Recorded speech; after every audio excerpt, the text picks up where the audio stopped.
Hello everyone. आज हमारा topic है विटामिन्स। विटामिन्स के बारे में हम डिस्कस करेंगे। विटामिन की अगर मैं बात करूं तो हम सबसे पहले संतुलित आहार को समझते हैं। संतुलित आहार क्या होता है? हम जो भोजन लेते हैं उस भोजन के अंदर यदि निश्चित मात्रा में प्रोटीन, कार्बोहाइड्रेट और फैट यानी कि वसा, ये सब निश्चित मात्रा में हो, उसके साथ साथ विटामिन जो हमारे शरीर के लिए आवश्यक है, मिनरल्स, ये सब चीजें अगर निश्चित मात्रा में हमारे भोजन में उपस्थित है तो वो भोजन संतुलित आहार कहलाता है। क्यों ये सब इन सब का होना आवश्यक है? क्योंकि ये जो सारी चीजें हैं यही हमारे शरीर के जो सभी भाग, शरीर के अंदर की जो सभी क्रियाएं होती हैं और शरीर के विभिन्न भागों के निर्माण में भाग लेते हैं। यानी एक मैं बात करूं कि एक सजीव के निर्माण में जो सभी चीजें होती हैं वो कहीं ना कहीं इन सब की भूमिकाएं होती है, जिसमें कार्बोहाइड्रेट, प्रोटीन और वसा और विटामिन और ये सारी चीजें होती है। अब मैं ये बात करूं कि जो संतुलित आहार है, हम भोजन लेते हैं ऊर्जा के लिए लेते हैं। भोजन इसलिए लेते हैं ऊर्जा के लिए, जैसे कि हमें ग्लूकोज जो है उससे ऊर्जा मिलती है। ठीक है, ग्लूकोज अगर हम, जैसे कि कार्बोहाइड्रेट है ग्लूकोज, उसको हमने पाचन किया, उससे हमें ऊर्जा मिलेगी। अगर वो हमारे शरीर में खत्म हो जाता है तो हम वसा का पाचन करेंगे, हमें वसा से भी ऊर्जा मिल सकती है। वसा से हमें बहुत ज्यादा ऊर्जा मिलती है, लेकिन सामान्यतः हम वसा को स्टोर करते हैं हमारे शरीर में। त्वचा के नीचे वसा का क्या होता है? संचयन होता है। उसके बाद प्रोटीन, वसा के बाद अगर किसी का नंबर लगता है पाचन में तो वो प्रोटीन का है। प्रोटीन के पाचन से भी हमें ऊर्जा मिलती है। लेकिन विटामिन हम लेते हैं, हमारे शरीर के लिए आवश्यक है। अगर इनकी कमी होगी तो हमारे शरीर में इनकी कमी के लक्षण प्रदर्शित होंगे, जिनके कुछ विशेष नाम है, रोग हैं। ठीक है, लेकिन विटामिन से हमें ऊर्जा प्राप्ति नहीं होती है। ठीक है, विटामिन से क्या प्राप्ति नहीं होती? ऊर्जा की प्राप्ति नहीं होती। तो ये एक बहुत अच्छा क्वेश्चन है कि इन जैसे ऑप्शन दे दे आपको कि निम्न में से किस चीज से हमें ऊर्जा की प्राप्ति नहीं होती, तो हमें ध्यान में रखना है प्रोटीन, वसा और कार्बोहाइड्रेट से हमें ऊर्जा की प्राप्ति होती है, लेकिन विटामिन से हमें ऊर्जा की प्राप्ति नहीं होती। ठीक है, उसके बाद अब हम विटामिन को शुरू करते हैं। हमें पता चल गया विटामिन हमारे शरीर के लिए आवश्यक है। हम जो भोजन लेते हैं उस भोजन के जरिए हम इसको बाहर से प्राप्त करते हैं। ठीक है, विटामिन की जो खोज है उसका श्रेय फंक को जाता है।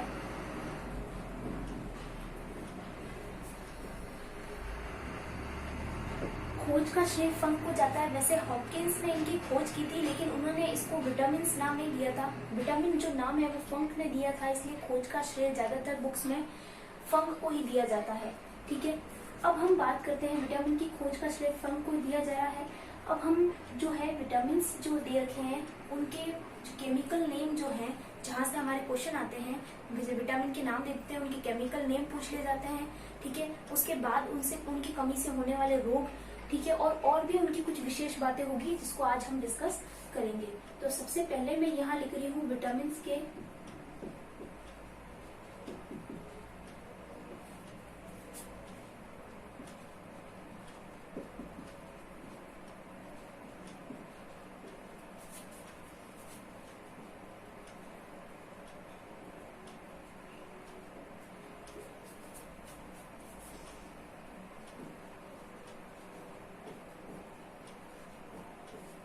और कुछ इम्पोर्टेंट फैक्ट्स होंगे जिसको हम यहाँ पे डिस्कस करेंगे। ठीक है, सबसे पहला जो हमारा विटामिन है वो है विटामिन ए। अब हमें ये ध्यान रखना है, सबसे पहले हम बात करते हैं, हम जो यहाँ पे विटामिन को पढ़ रहे हैं, हम कुछ स्पेशल बातें भी इसमें करेंगे। जैसे विटामिन को है वो दो भागों में विभक्त किया गया है। एक तो वो विटामिन जो वसा में घुलनशील है और एक वो विटामिन जो वसा में घुलनशील नहीं है, यानी कि जो जल में घुलनशील है। क्योंकि हमें पता है वसा और जल ये दोनों ही विपरीत प्रकार के एक द्रव्य पदार्थ है। वसा जो होती है वो एक प्रकार का तेलीय पदार्थ है जो जल में घुलनशील नहीं होता, यानी वसा जल में नहीं घुलती है। घी है, तेल है, आप जल में डाल के देखो वो अलग ही बने रहेंगे, वो जल में नहीं घुलेंगे। और जल को भी अगर आप वसा में डालोगे तो वो भी नहीं उसमें घुल पाएगा। तो ये दोनों एक अलग प्रकृति के पदार्थ हैं। तो वे पदार्थ जो वसा में घुल सकते हैं वे जल में नहीं घुल पाते, और वे पदार्थ जो जल में घुलते हैं वो वसा में नहीं घुल पाते। तो हम यहाँ पे बात कर रहे हैं विटामिन में भी अगर हमने इनको घुलने की प्रकृति के आधार पर विभक्त करें तो हम देखते हैं कि वसा में घुलने वाले जो विटामिन है वो तो हमारे विटामिन यानी वसा में घुलने वाले, सबसे पहले आप जल को देखो तो जल में घुलने वाले विटामिन जो है वो है विटामिन बी एंड सी। ये जो विटामिन है जल में घुलने वाले विटामिन बी एंड सी, ये जल में घुलनशील है। अब इन दोनों को छोड़कर जो हमारे पास विटामिन है, 4 बचे विटामिन, कौन कौन से, तो ए, डी, ई एंड के। बीच में से बी और सी को निकाल दो तो ए, डी, ई, के, ये 4 विटामिन हमारे पास है। ये जो है वो वसा में घुलनशील है और ये जो है जल में घुलनशील है। हमको ध्यान में रखना है जल कोई मात्रा नहीं है, सीधा सा नाम है, तो हमें यहाँ पर इन बी और सी को केवल 2 लेटर्स को याद रखना है, बी सी। बीच वाले ए को छोड़कर आगे के दोनों लेटर याद रखने हैं, बी सी जो जल में घुलनशील है। उसके बाद बचे हुए सारे किसमें घुलनशील है, वसा में घुलनशील है। तो अभी जो हम पढ़ रहे हैं, हम यहाँ पे इन विटामिन को यानी कि वसा में घुलने वाला विटामिन जो हमारा सबसे पहला विटामिन है वो है विटामिन ए। इसको हम यहाँ स्टडी कर रहे हैं। इसका रासायनिक नाम क्या है, रेटिनॉल।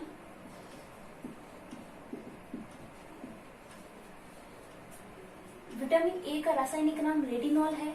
रेटिनॉल की कमी से यानी कि विटामिन ए की कमी से क्या रोग होता है, तो विटामिन ए की कमी से सामान्यतः रतौंधी, जिसको हम नाइट ब्लाइंडनेस कहते हैं, रतौंधी रोग होता है, नाइट ब्लाइंडनेस डिजीज हो जाती है। ठीक है, वयस्कों के अंदर, वयस्क जो होते हैं, वयस्क जीवों के अंदर या बूढ़े लोगों के अंदर हम मैं बात करूं तो उनके अंदर एक और रोग होता है, विटामिन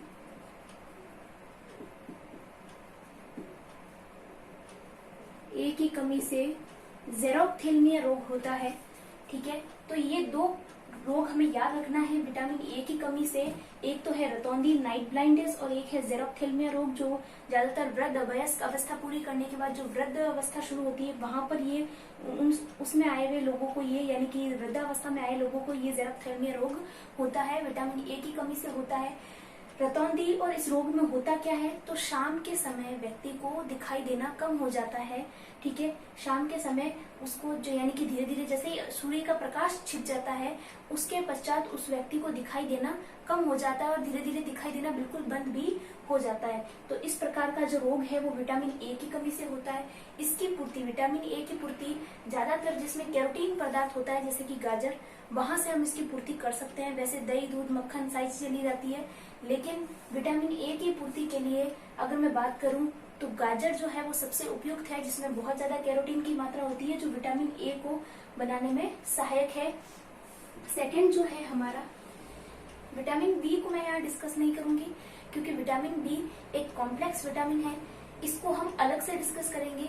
यहाँ पर मैं केवल विटामिन सी को डायरेक्ट विटामिन सी पे आ जाती हूँ। विटामिन सी को हम कहते हैं एस्कॉर्बिक एसिड।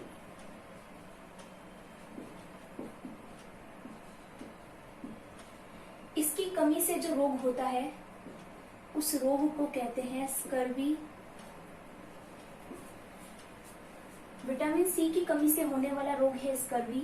स्कर्वी रोग में क्या होता है, यानी इसको हम ब्लीडिंग गम्स भी कहते हैं या फिर हम कह सकते हैं मसूड़ों में खून आना। विटामिन सी की कमी होगी तो मसूड़ों में खून आएगा, मसूड़ों में खून आने की जो प्रॉब्लम है वो हो जाती है। विटामिन सी का नाम एस्कॉर्बिक एसिड है। ठीक है, अब जो विटामिन सी है, विटामिन सी की जो ज्यादा मात्रा है वो किसमें होती है, तो जितने भी सिट्रस फैमिली के प्लांट है, सिट्रस फैमिली के प्लांट कौन कौन से हैं, तो मौसम्बी है, संतरा है, नींबू है, ये सारे यानी जो भी ज्यादातर खट्टे पदार्थ जो होंगे, एक तो सिट्रस फैमिली के प्लांट और एक आप जितने भी खट्टे पदार्थ हैं उनसे आप विटामिन सी की प्राप्ति कर सकते हो, जैसे कि आंवला हो गया। ठीक है, तो इन सब में विटामिन सी की मात्रा भरपूर होती है, वहां से आप विटामिन सी को प्राप्त कर सकते हो जिससे आपको ये प्रॉब्लम ना हो। ठीक है, मैंने पहले भी आपसे कहा है विटामिन से हमें ऊर्जा तो प्राप्त नहीं होती, लेकिन विटामिन हमारे शरीर के लिए आवश्यक तत्व है।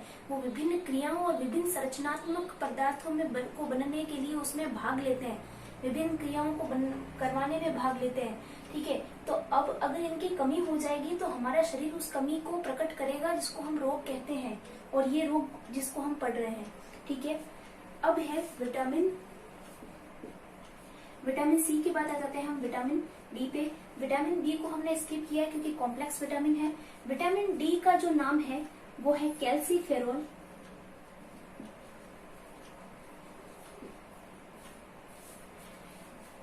विटामिन डी को हम कहते हैं कैल्सीफेरोल। विटामिन डी की कमी से जो रोग होता है वो है रिकेट्स। रिकेट्स रोग सामान्यतः बच्चों में दिखाई देता है।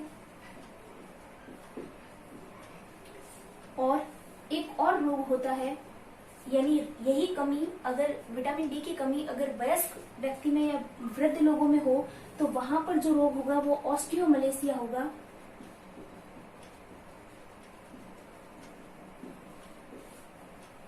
ऑस्टियोमलेशिया होता क्या है इस रोग में? जो अस्थियां हैं वो कमजोर हो जाती हैं, अस्थियों से कैल्शियम घटने लगता है और कैल्शियम के घटने के कारण अस्थियों में छिद्र हो जाते हैं, अस्थियां विकृत हो जाती हैं, मुड़ जाती है। बच्चों के अंदर इस प्रकार के रोग को रिकेट्स कहते हैं। वयस्कों के अंदर अस्थियों के अंदर छेद होने शुरू हो जाते हैं अगर कैल्शियम की कमी होना शुरू हो जाती है। तो वो जो रोग है वो ऑस्टियोमलेशिया है। किसकी कमी से हो रहा है? विटामिन डी की कमी से। विटामिन डी, स्पेशल बात इसकी विटामिन डी की क्या है? स्पेशल बात है विटामिन डी हमें सूर्य के प्रकाश से प्राप्त होता है, इसलिए इसको सनशाइन विटामिन भी कहते हैं। ठीक है, इसके बारे में कुछ विशेष बातें हैं। इसको सनशाइन विटामिन कहते हैं। ये कहाँ पे बनता है? तो ये हमारी त्वचा के भीतर बनता है। तो हमें याद रखना है, क्वेश्चन पूछे जाते हैं त्वचा में बनने वाला विटामिन कौन सा है? Vitamin D. सनशाइन विटामिन किसको कहते हैं? विटामिन डी को कहते हैं। सूर्य के प्रकाश से हमें कौन सा विटामिन प्राप्त होता है? तो विटामिन डी हमें सूर्य के प्रकाश से प्राप्त होता है। और एक और विशेष क्वेश्चन है वो है कि वो कौन से विटामिन है जो मछली के यकृत में संचित होते हैं? ऐसा क्वेश्चन कई बार आ चुका है, तो आपको ध्यान रखना है। लिवर की कोशिकाओं में संचित होने वाले विटामिन की बात करें तो एक तो है विटामिन डी जो लिवर में संचित रहता है, और एक है विटामिन ए जो लिवर में संचित रहता है। तो इन दोनों को हमें ध्यान में रखना है। विटामिन ए और विटामिन डी जो है वो मछली के यकृत में संचित रहते हैं। और अगर मानव की भी बात करें तो मानव के भी यकृत कोशिकाओं में विटामिन डी का संचयन होता है। विटामिन ए के संचयन के साथ साथ विटामिन ए का तो संश्लेषण भी होता है। ठीक है, अब हम बात करते हैं विटामिन ई की। ई को हम कहते हैं tocopherol. Vitamin E, tocopherol. Vitamin E की कमी से जो रोग होता है उसको हम स्टेरिलिटी कहते हैं। स्टेरिलिटी का मतलब है, हम ये सामान्य से कह सकते हैं, इनफर्टिलिटी।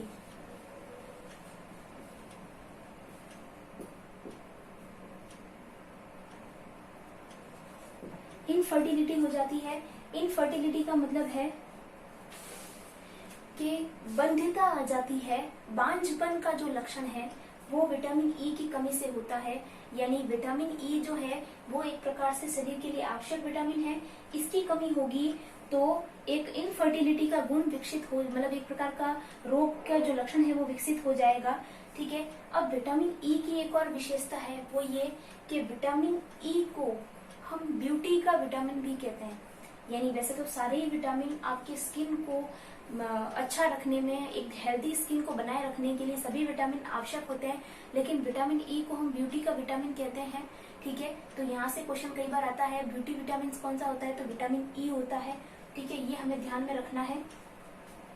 विटामिन ए की और एक और विशेष बात है, ये जो विटामिन ए है ये संक्रमण का रोकथाम करता है।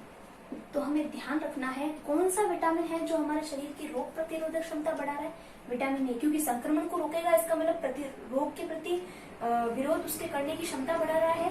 तो वो कौन सा है? विटामिन ए है जो संक्रमण, बाहरी जीवाणुओं का जो संक्रमण हमारे शरीर पे होता है तो उसको रोकने के लिए कौन सा विटामिन आवश्यक है? तो विटामिन ए आवश्यक है। ठीक है, इसीलिए हम इसको एंटी कैंसर विटामिन भी कहते हैं, क्योंकि कैंसर जैसी और भी कई डिजीज हैं जिनके संक्रमण को रोकने के लिए विटामिन ए काम करता है।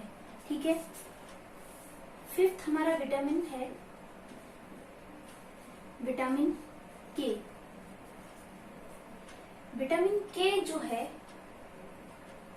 विटामिन के की मैं बात करूं तो विटामिन के, अब इसकी हम बात करते हैं।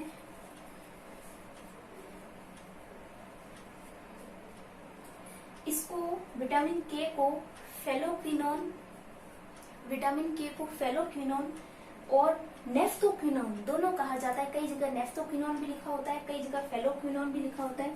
हम यहाँ पे इसको फेलोक्विनोन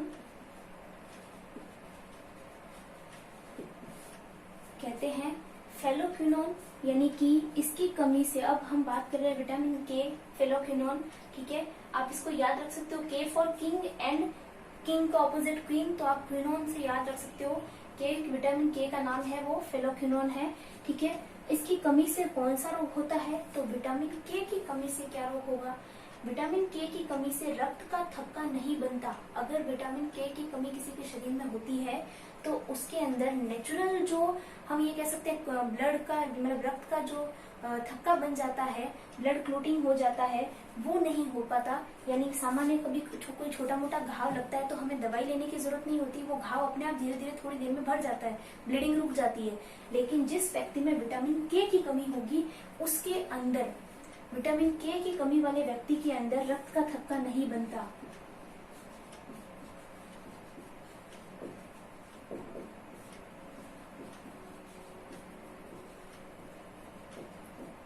यानी उसको ब्लीडिंग प्रॉब्लम होगी कंटिन्यूअसली। अगर कहीं पे घाव है तो वहां पर लगातार ब्लीडिंग होती रहेगी, रक्त का थक्का नहीं बन पाएगा। तो ये हमारे कुछ जो विटामिन है जिनके रासायनिक नाम और उनकी कमी से होने वाले रोग हैं। अब हम बात करते हैं जो हमारा विटामिन बी है, जो कॉम्प्लेक्स विटामिन है उसको। इससे पहले आप इसका स्क्रीनशॉट ले लीजिए।